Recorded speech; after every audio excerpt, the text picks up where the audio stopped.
that order Abacha, I was taken to, as I said, Colonel Maker, I was detained underground cell where you don't have light. They even put water inside that cell. And they bring you out once, quote, to go and eat. And it will take you some minutes before you can see. So people are paid their price. And I'm saying, if he had announced the result, well, I mean, I don't know what would have happened to him, but obviously he will not get a kiss. I don't know whether or not you've read the account of IBB in his book. And perhaps there are those who say Nwosu was vindicated because the ownership that IBB took about the annulment and the manner in which the election went, a lot of people felt, look, Nwosu was vindicated in that account. And again, the account of Professor Nwosu also, there are those who will say it was clear in the environment of the circumstance. Even with the IBB's account, do you feel that some sense of clarity came?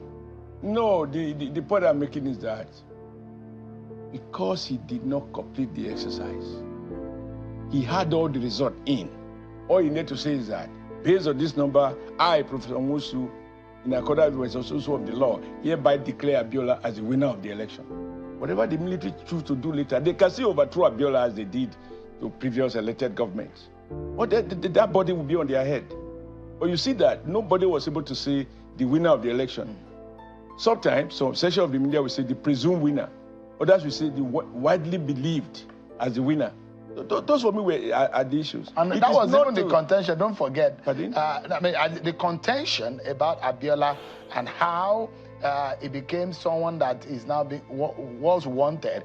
If you remember what happened right in Lagos, when he declared by himself that he won the election, he then got into trouble with the military junta. That is the point I'm making. Now, I was one of those, because we wanted to go on strike. Some other people wanted us to negotiate, etc. So we went to meet the then now late head of state, General Abacha, and said, what is Abiola's offense? It's bad enough to have denied him the fruit of his election. But to now further put him in prison is taking the provocation too far. And General Abacha's report was simple. As far as he knows, Abiola was never declared the winner of the election. But Abiola went to somewhere in Lagos and proclaimed himself. And proclaimed himself as the winner. That for him is treason, according to Abacha. And once he has proclaimed himself as the winner and therefore president, then for him that was the limit. So he had to put him away. Then he asked me, can you now just wake up tomorrow and say you are now the president of NLC? Because that time I was the president, I was deputy president. So Adam, will you go and declare yourself president of NLC for whatever reason you have, and your president, Pascal Bafia, will just be watching? I can't be here and somebody says he's president. Who elected him? And he said, oh, Abiola has to do an apology. Apology for something that he won. But you see, this was convenient for General Abacha to say, if Nwosu had said, Professor Nwosu had declared Abiola won the election, then he would be able to, Abiola would have needed to go to say, I am the winner. For someone like you, declared, who was a witness, you were a character, you were enlisted in those who are in the front line, in that struggle at the time. Do you find the admission of General Babangida and some of the apologies, perhaps, that in code that he is giving in his book and on that book launch, tenable? Well, these are issues I would rather prefer not to discuss, because at the end of the day, unfortunately, Abiola died for the very fact that Nigerians wanted him to lead them and resolved that he should lead them. Anybody who play a role in it, including General Babangida, I have said so in some other interviews, that.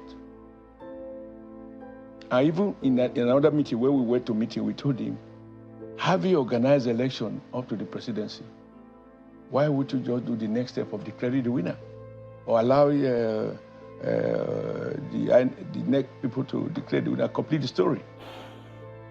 So, well, for believers, you apologize for two things. You apologize and make amends where it is possible so to do. In this case, his apology was not enough to bring Abiola back to life.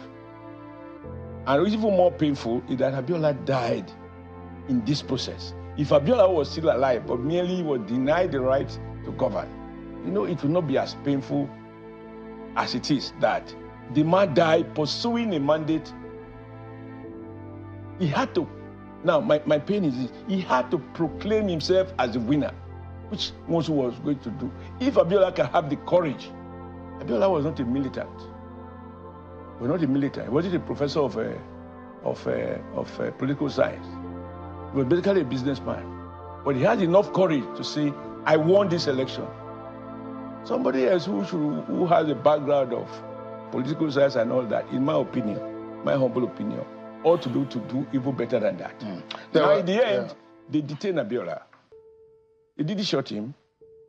And the basis, as I said, is that Abacha claim, of course, everybody knows better than that, Abiola declared himself. So Nwosu had declared him, in my opinion, heaven will not fall. So what might happen at best, is that they detain him. Actually, there was a Gobadea. And how do you now detain him? Because he has followed the law enacted by the military. And I see himself acknowledge in one interview I watched that the military was divided. Okay, if it was divided, take advantage of the division and proclaim. But I say, let's not focus. I don't believe that when you fail to complete an assignment and sign off, you have written a beautiful letter, but it has no weight unless you sign, and you decline to sign it. There's somebody telling me that the letter is so beautifully worded, it was so nice, choice of word, everything beautiful, but unsigned.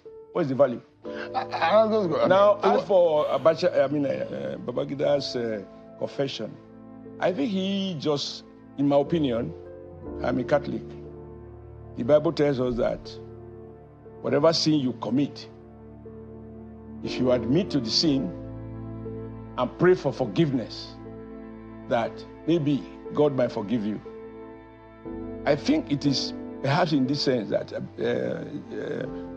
former President Babangida made that disclosure, But it's now in the hands of God whether he accepts his apology, because Abiola is not here to say, I accept your apology.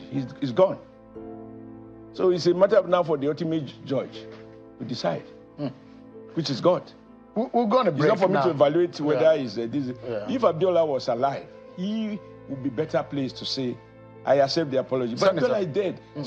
Death arising from an action. He claimed life. That is the most precious. The Bible tells us that nobody has a right to take life. Abiola's life was taken. Again, in a very controversial manner. Senator, I cannot speak for Abiola because I don't think anybody can speak for him.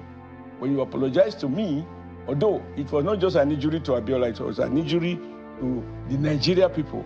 There was a lead story in Punch newspaper where I said at that time that it's unacceptable for the then president, Babangida as he then was, and Professor Nwosu's neck to fool 18 million Nigerians who queue to vote peacefully across the country. I had courage to say that. I don't have any bodyguard, I don't have any evil dog in my house, but I said that because I asked myself what will happen